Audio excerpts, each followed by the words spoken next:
'Tis the season for chicken fingers at Raising Cane's.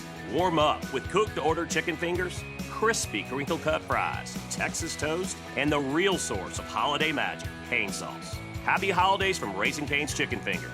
One love. The holidays start here at Baker's with a variety of options to celebrate traditions old and new.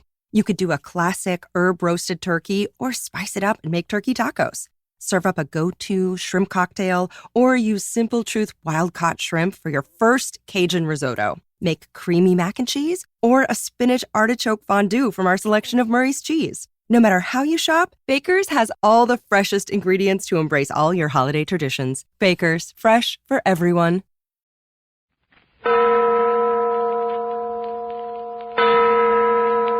Adventures by Morse.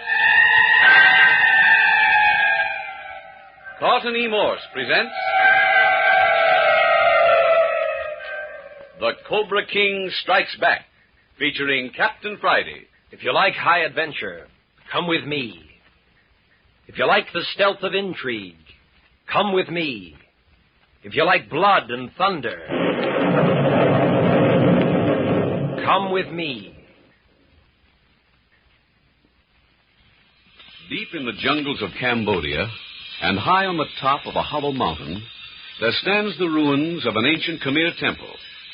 Within this decaying symbol of the past have lived for generation upon generation the ancient holy priests of the race that once worshipped the precious seven-headed emerald cobra.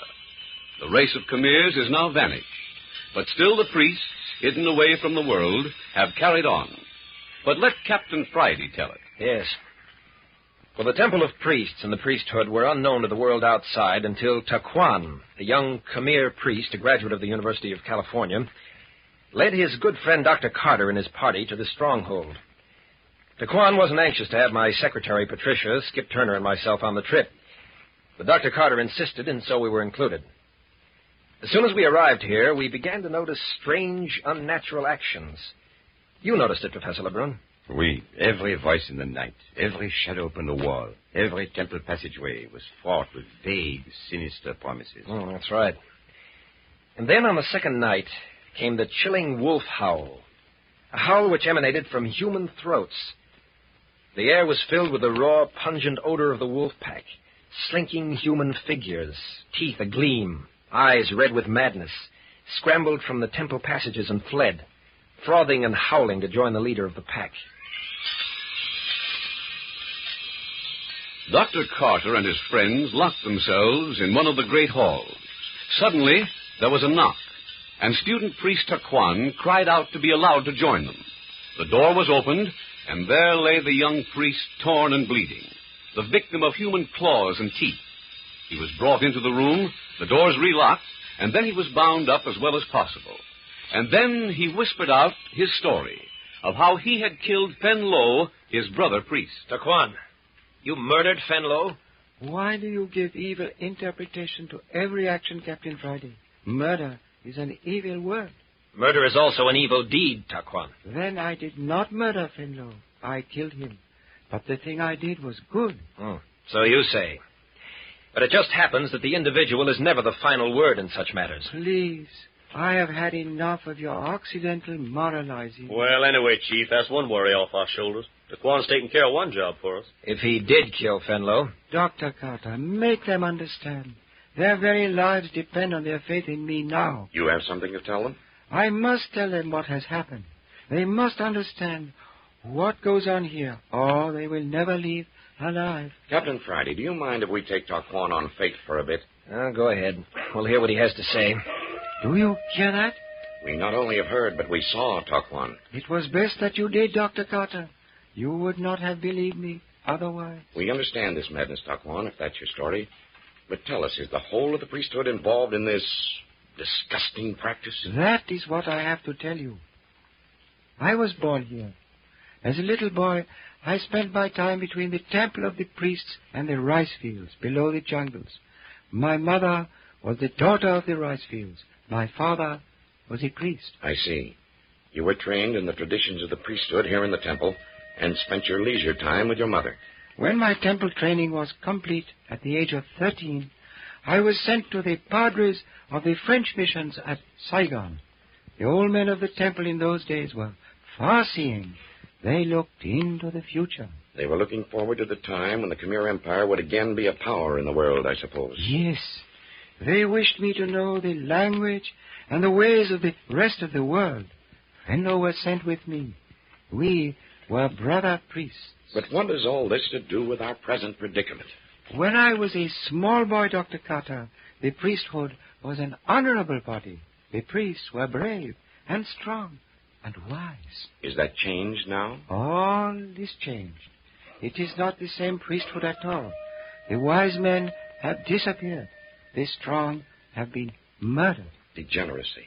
The case of a very ancient tree decomposing. No, it is not that. The priesthood is very old. 10, 12, 15 centuries old. Why should it decay in 20 years? No, Doctor. It is not a natural decay. Do you know what is at the bottom of this disintegration, then? I do. There have been rumors of a mysterious clan in these jungles. A werewolf has always lived somewhere in the shadows. As a child, I have heard vague stories of terrible jungle orgies, human sacrifices on the altar of the emerald seven-headed cobra, unholy practices. The Black Mass. Here in the jungles of Cambodia. The Black Mass. And all the time that is supposed to have been an evil byproduct of a overly sophisticated civilization. Hey, I thought you said these Khmers were civilized. Go on, Taquan. As I get it, this group that participated in this sort of thing had nothing to do with the priesthood as you knew it in your youth. That is most true. It was hated. The old men did everything in their power to stamp it out. And while you were away in Saigon and later in the United States, these human wolves in some manner got a foothold in the Temple of Priests. That right? That is so. I do not know. But they have turned this ancient temple from a place of honorable worship into a house of abominable practices. Are all the priests contaminated? All, Captain Friday, all. Those who refused to run with the pack and join in the orgies have one by one been slain. You knew this, yet you brought us to this jungle temple? But I did not know, Captain Friday. I did not know until I came here and saw for myself. But what's to happen to all of us, Daquan? How are we to get out of here? That is what I am coming to, Miss Patricia. Fenlo had come ahead with Dr. Carter and had several days with the priests before I arrived with you. Yes, and I must say Fenlo was a bad host. I saw nothing of him once we reached the temple. I was left entirely to my own devices. I know. It is sad to relate that Fenlo was not able to resist the evil ones. When I arrived, he was already bound to them. Fenlo became one of the werewolves? I cannot believe he did so without protest. But there was one alternative. Join them or die, as the other good priests have died. And so he preferred to wallow with the living in their depths of depravity. He would have gone out tonight for the first time to join the pack. You stopped him? I urged him not to go. It was useless. He was prepared to go. When the call of the leader of the pack came, he leaped to his feet. And you tried to prevent him? I intended to stop him, Captain Friday. But if it was the last thing I should ever do... Hey, you mean it was Fenlo who ripped you up like this? It is so. And after you helped him get away from the ship. What a swell guy. He was mad. With the madness of the jungle, or he would not have touched me. But he was not yet tainted with the evil of the orgies. Well, I understand, Taquan. You killed him to save him from defiling himself. That is true. That is why I killed my friend. How do you feel? If I could have some water to drink. Here, Dr. Carter. All right, now. Let me lift your head up a bit. No. Let me sit up by myself. I cannot have any weakness now. Can you do it alone? Good. Here, drink. Enough? What do you mean, Taquan? What do you mean you can't have any weakness now? My strength is all that will bring you out of this jungle alive, Mr. Perry. You have no friends anywhere here but me. If I die here, Here you will die also. You mean we're trapped? Unless I am able to save you. You have a way? I have been lying here, recovering my strength. Now I am ready. It is time to act. Here, Taquan, you're in no shape to move around. When there is a need, one can do many things. But what is there to do? Make haste to travel the way we have come. You mean through the hollow mountain? There is no other way. Hey, you mean we gotta leave this room with all them nuts who think they're wolves swarming around? It is the only way. And now is the time. When tomorrow dawns and they have returned to their normal selves, they will find Fenlo's body and will know that I am against them. Then it will be too late. You think we have a good chance of getting to the entrance of the Hollow Mountains? It has been very still for some time now. All of the members are running with the pack. I think we have a good chance. What do you say, Chief? Just one thing. Taquan, you're leading us into danger. If I have the slightest feeling that you're purposely leading us into the hands of the pack, I'll shoot you where you stand. That is your privilege, Captain Friday. Good. Just wanted you to understand. Then are we going now? We should have food. There is not time. Once we are at the foot of the Hollow Mountain, there will be food. The horseman who brought us here will be waiting. But won't there be danger from them? No. They know nothing of the priesthood or its practices. They know me for a priest. I will do my bidding. Then the quicker we act, the better. What about Celia? She's dropped off to sleep here on the rug. Sure exhaustion. Oh, wait a minute. Don't waken her. I'll carry her. We're going to need all hands if we run into a fight. Plenty of time to wake her up if we run into danger. You stood up marvelously well, Patricia. Oh, but would I give worlds for someone to carry me? Please hurry. There is great danger. Silence is most necessary. Well, I'll go help Professor LeBrun with the door. While they're getting ready, let me talk for a moment. Dr. Carter, you and I'll go first with Taquan. You can give him an arm if he feels weak. Next, Patricia, you follow with Perry and Celia. Yes, boss. You, Professor LeBrun, bring up the rear with Skip. Very well, then. All right, then. Open the door.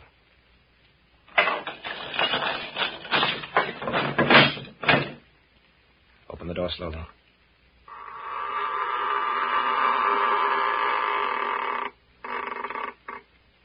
Nothing outside, Captain. Good. And let's move along. Down the corridor to the left, eh, Taquan? Yes. The whole place reeks with that wolfish smell. At the end of the corridor, we come out upon a great open court. Take the stairway downward at the left. I remember. Anyone see a lurking shadow, let me know. Don't shoot until we're attacked. No, that would be fatal. Silence is our only hope. Here. Here's the stairs. Now we begin the descent. All right behind? Yes, we're close behind. Celia hasn't opened her eyes since Perry picked her up. Sleeping like a babe. Oh, I could die when I think about us having to climb down all those suspension ladders. I don't know how I'm going to do it. What a mess this expedition's turned out. Well, I suppose we should feel lucky to get out of here with our lives. Be careful, Perry. Both of you would be killed if you fell down this long stairway with Celia in your arms. Mind keeping your hand on my arm to steady me? Yeah. There, that's fine. Dr. Carter's a good sport, isn't he? Here he's come all the way from San Francisco, and now, just when he's on the point of finding something, he has to leave. Not a peep out of him. The expedition must have cost him a lot, too. Oh, that doesn't hurt him half as much as the fact that he's getting along in years. This is probably his last opportunity of doing research work in Cambodia. Oh, it's a shame. Be careful at the bottom of these stairs. Hug the wall. Remember, this path leads along a bottomless chasm. Well, anyway, it's dark. I couldn't do this if I could see where I was walking. Probably won't light the torches until we start down the ladders. Wouldn't it be perfectly ghastly if we should meet some of those animal people on this narrow path? We'd be in plenty of trouble. Are Professor LeBrun and Skip Turner right behind us? Well, I can't see anything in the dark. You behind us, Professor? Professor LeBrun. Skip. It's queer. They don't answer. You don't suppose those wolfmen are slipping up on us from the rear? Skip! Professor, answer me! Oh, we've lost them. We've lost them.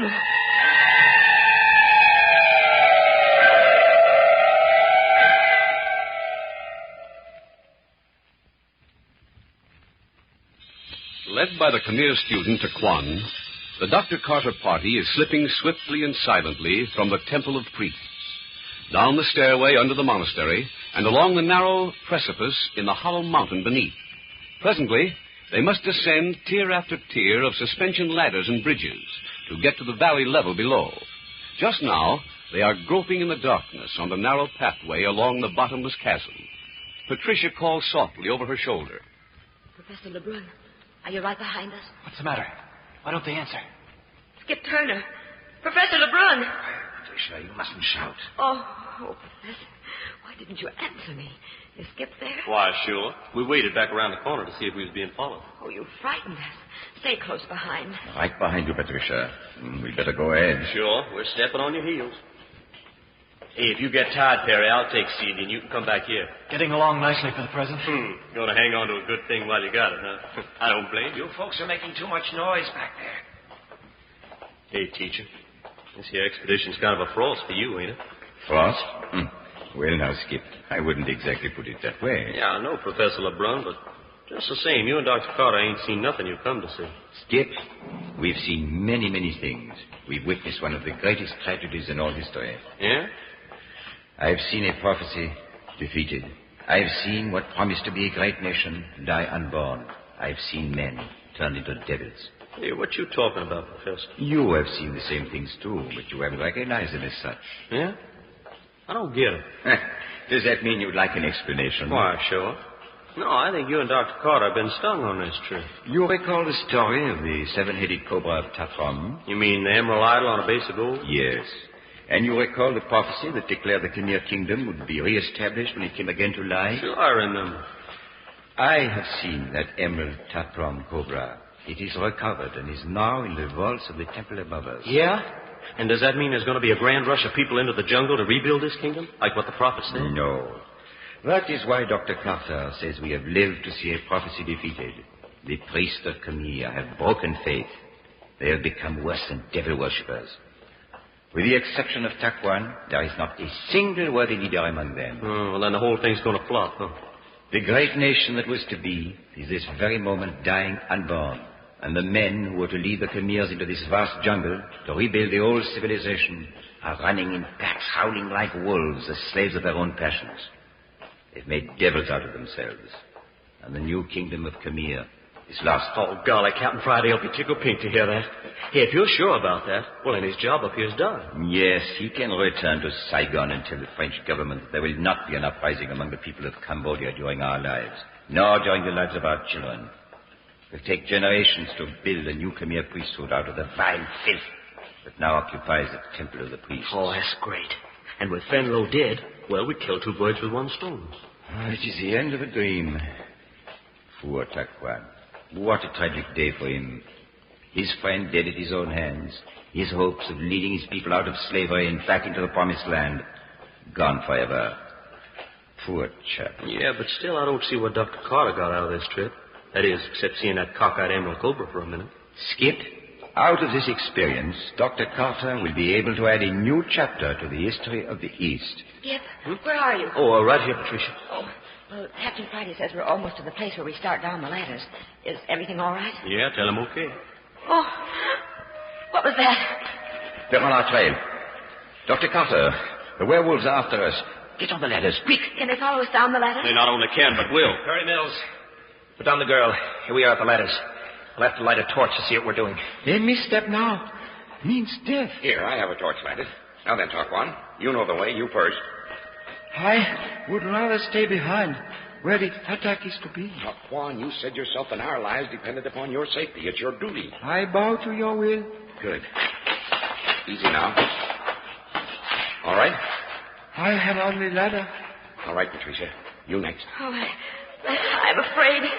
Quickly. Tarquin will steady you. Oh, boss. Steady, Patricia. Grit your teeth. Oh, good. It's silly of me. Catch me if I fall, Saquon. Oh, do not be afraid, Miss Patricia. But there. Are you all right? Well, don't worry about me. Be quick, then. Perry, is Celia awake? No, still out like she was drugged. Well, never mind. Give it to me. Now, down on the ladder with you. Yeah. Now, take her in your arms. Down a little more. Black as night here on the ladder. You got her? Okay, Captain Friday. All right. Move down the ladder with Taquan. All right, Professor. You're next. Hadn't I better wait? Are you going to argue, too? Well, have it your own way. Here I come, Gary. Right here, Professor. Now you, Dr. Carter. You and Skip first. Do what I tell you, Doctor. I'm sorry, Captain, but I'm the head of this expedition. You will please descend. Hey, for crying out loud, get a move on. Listen at him coming up yonder. This is against my will. Now then, follow the captain, Skip. That's okay by me. Hi there, Doctor. Hurry, the entire pack is descending on us. I'm coming now. Steady my foot on the ladder, Skip. Now, careful. There you are. Now you're all set. Hey, I got a notion to take a pot shot up the path. Don't you dare, Skip. They can't know how far ahead we are. A shot would give us away. Oh, I suppose you're right. The best thing is to get down the ladder as fast as possible. We don't want to lose track of the others. Well, I'm doing my darndest. I ain't much shakes at going down a ladder backwards. It's too bad we can't get a gang of them on one of the ladders and cut it loose. Send about a dozen head first down the cliff. That is our final hope, Mr. Skip. You hear, Taquan? I thought you'd be way down the ladder with Perry and the girls. I waited. My place is with the fighters. Hey, I'm getting kinks in my legs. I can't keep up this pace on a ladder. None of you can. On the other hand, those who pursue us are as agile as monkeys. It is no use trying to escape them. Our one hope is to select a suitable place and stand and fight. Will they have weapons? Here and I. Much more effective weapons in hand-to-hand fighting than guns. Well, I'll take my chances with a gun. They'll be down on us so fast you won't have an opportunity for more than one shot at least. Already, they are on the ladders. They're gaining on us. Hello, Chief. What's a good word? We've got to make a stand, Dr. Carter. The girls can't go much further. I was afraid so. Hey, couldn't we tear loose one of the ladders above? That will stop them. As easily dislodge the mountain itself. These ladders are built on logs embedded in the granite walls of the mountain. Well, the ladder's only wide enough for two at a time. We can kill them as fast as they come. Oh, do not be optimistic, Captain. They do not climb down the ladder. They swarm. It's useless, Patricia. I can't carry Celia any further. Boss. Not so loud, Patricia. We're just behind you. Boss, we can't go on. Perry and I are finished. Well, that settles it. We'll fight here. The time has come then. Perry, take off your belt. Here's mine. Strap Celia to the ladder. We'll need every man for the fight. Okay. Patricia, can you hold her against the ladder a moment? Yes, I think so. There. Put the strap around under her arms. You can kind of hold her. That'll ease the strain. Oh, boss, I'm so tired I could just let go and tumble down. Stop that kind of talk. I wonder how far it is. Oh, we can't be halfway down. It must be a couple of 1,000 feet. Well, if one was to fall, he'd roll clear to the bottom, I suppose. Yes. Remember, there's a bottomless chasm at the foot of the ladders. You'd go out of existence forever. Yeah. Oh, but they're getting close. Got your gun? Yes, of course. Now listen, Patricia. The worst comes to the worst. Save 2 cartridges. Oh, Perry. Now, don't let yourselves be taken by those priests. Oh, it's horrible. Promise. Yes, I promise. Perry, you get Celia tied. Come up the ladder beside Skip. I'm right with you. All right. Is everyone in position? Now, Dr. Carter and myself in front. Next down, Taquan and Professor Lebrun. Third row, Skip and Perry. Oh, look here, Captain. What is this? The last great roll call? Hey, looky, teacher, if you're planning to become an angel, you better start growing your wings in a hurry. You're going to need them if you leave the ladder suddenly. Hey, they're certainly taking their time in getting here. I thought they were right on top of us. It is the hollow echo that makes them seem so close. Well, bring them on and get it over with. Do not fret, my friend. They will be over only too soon. One last word. No one is to fire until I give the word. We can't take a chance of missing.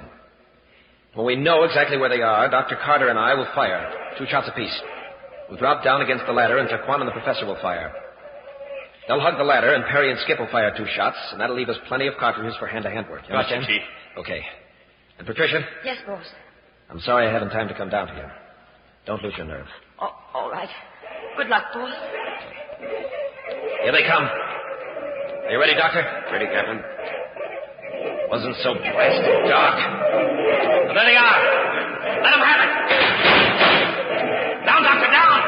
I'll let them duck one, old son. Out of the way, you guys. Give it to him, Perry. You bet.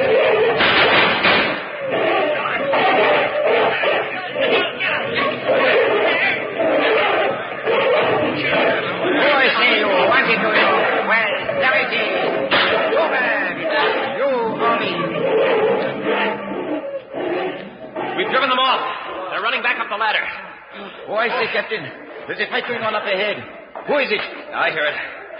But I can't see. Is that you, Skip? No. Oh, here I am. You still here, Terry? Right alongside. Where's Taquan? Taquan! Taquan! Doesn't answer. Where's Dr. Carter? Doctor! Doctor! He needed a both of them. Captain, give me a hand. Wait! The doctor, grab it!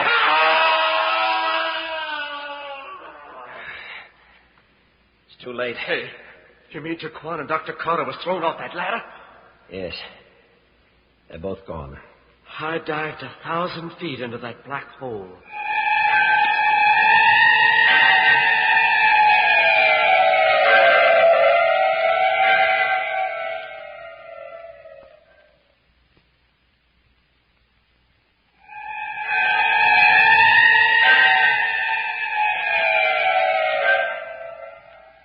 Dr. Howard Carter has led his final expedition into the mysteries of the past. He came into Cambodia in defiance of a fate that overwhelmed and destroyed 30 million citizens of the ancient Khmer kingdom. But he was not strong enough. And like the 30 millions, he too passes into oblivion. And with him went the only honorable priest of the Cambodian jungle, Taquan. You have just heard the 9th episode of The Cobra King Strikes Back, the 10th and final episode, entitled The Amazing End of an Expedition, comes to you next week at the same time. You are listening to Adventures by Morse.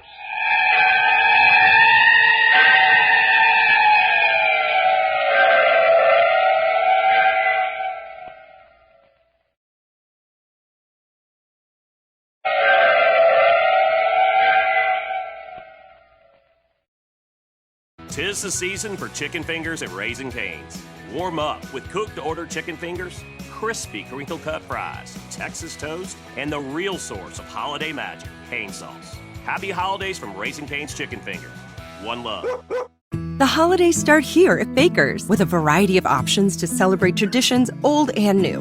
Whether you're making a traditional roasted turkey or spicy turkey tacos, your go-to shrimp cocktail, or your first Cajun risotto, Baker's has all the freshest ingredients to embrace your traditions. Baker's, fresh for everyone. We've locked in low prices to help you save big store-wide. Look for the locked-in low prices tags and enjoy extra savings throughout the store. Baker's, fresh for everyone.